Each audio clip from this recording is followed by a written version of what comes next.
Well, good evening, everyone. It's a pleasure to be here on this wonderful day in London. I mean, how about that weather? We did that for you, David. We brought the weather for you. My heartfelt thanks first go out to All Tech is Human and also LEGO and the Royal Society for bringing us together. It's great to see so many familiar faces in the audience from the online safety community. I mean, you guys are the heroes and the fellow travelers who are tirelessly working to create a safer digital world for our children. And tonight's event, I read this about the organization, like tonight's event really embodies your charter, the shared belief that it takes a whole village of stakeholders working together to shape the digital world that we want. And this room is full, and I think that's pretty exciting. But despite the many accomplishments of everyone in this room and the hard work that's been done, the persistent dangers to children online are escalating at literally alarming rates. The threats are vast and they're multifaceted, from addictive apps to disinformation to algorithmic manipulation and widespread abuse, exploitation, and sextortion in online spaces, all of which contribute to growing mental health and anxiety crisis. These challenges are at the heart of my work as the founder of the We Protect Global Alliance. We have formed a united multi-stakeholder front of 103 governments, 121 civil society organizations, law enforcement agencies, and 76 private sector companies now, working together to combat the heinous crime of online child sexual abuse and exploitation. The scale of this problem, I'm afraid to report, is staggering. A recent research report by the University of Edinburgh, it was just released last month, estimates that 300 million children fall victim to online sexual abuse every year. Now, this sobering statistic underscores the severity of the issue and makes it abundantly clear that the status quo cannot continue. Another stat from the Internet Watch Foundation calls out the shocking number of coerced, self-generated sexual images now being reported, which represents 92% of all images being created now and reported. Yet despite these immense challenges, I firmly believe in the empowering opportunities that technology provides, especially as our world becomes increasingly AI-enabled. The potential for AI to enhance human capabilities and completely redefine how we live and experience our lives is within our grasp. We cannot let this world, though, simply happen to us. We need to design and create the world that we want it to be. And I'm particularly excited about how AI helps optimize human creativity.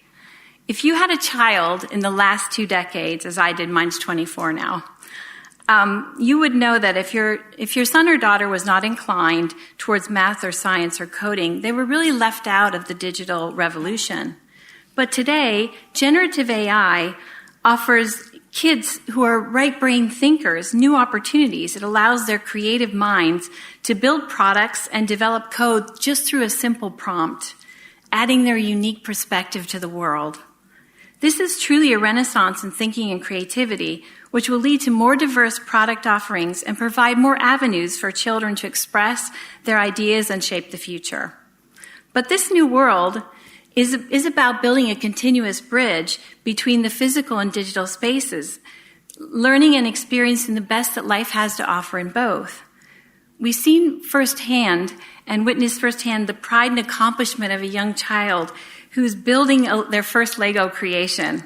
And I can only imagine the joy one day, with the help of AI, seeing their ideas manifest in physical spaces. Now, AI clearly has the potential to empower and enhance human agency on an unprecedented level, but the risks and challenges must be managed to reimagine our world and make it a reality that benefits all. And that is what tonight is all about. And I'm excited to listen to the wisdom of the panelists and to interact with all of you, because it is in these spaces, like here at the Royal Society, that we come together to make life better. Now, as we enter this new era of AI, we have a unique opportunity to learn from the mistakes of the social media decade and build a more responsible, inclusive digital future.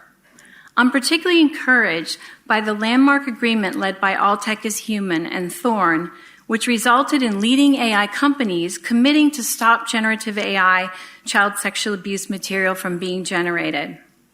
This collaboration agreement exemplifies proactive, responsible, and it's the approach that we need. And the tide is definitely turning. If you look at recent regulatory and legislative fronts, just this past week, New York passed a statute preventing the algorithmic feeds for children under 18.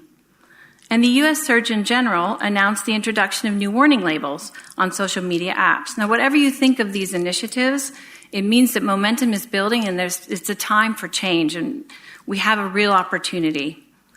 Now, the UK Online Safety Act and the EU AI Act are also building momentum towards greater accountability and responsibility. However, there's still a long way to go, and that's why tonight's event is crucial. Each of you brings vital insights to this fight. We need every single one of you on board. By leveraging the collective intelligence, we can strike a balance that serves all of humanity while protecting privacy, security, and human agency. Together, we can improve the AI-enabled digital world, one algorithm, one policy, and one child at a time. Thank you very much.